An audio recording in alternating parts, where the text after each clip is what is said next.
চান্দিনা উপজেলার লক্ষ্মীপুর নতুন বাজারে প্রতিষ্ঠিত ঐতিহ্যবাহী বাংলাদেশ নুরানি দাওরায়ে মহিলা মাদ্রাসার বালক বালিকা শাখায় নুরানি বিভাগ সমাপনান্তে নাজেরা বিভাগের সবক প্রদান ও দোয়া মাহফিল অনুষ্ঠিত হয়।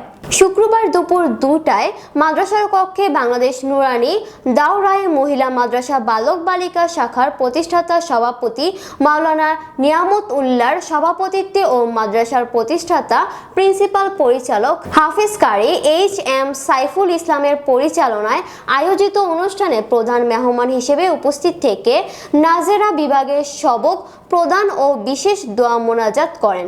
জামিয়া ইসলামিয়া ইব্রাহিমিয়া উজানি মাদ্রাসার শিক্ষক হাফিজ মাওলানা আব্দুল হাই, মাদ্রাসার বালক শাখার নাজরা বিভাগের সবক প্রদান অনুষ্ঠানে উপস্থিত ছিলেন মাদ্রাসার হাফিজ শিক্ষক, বালক শাখার সকল ছাত্র, অভিভাবক ও এলাকার গণ্যমান্য ব্যক্তিবর্গ সহ আরো অনেকে। এ সময় বালক শাখার প্রায় 30 জন ছাত্র নুরানি সমাপ্ত করে নাজরা বিভাগে সবক নেয়।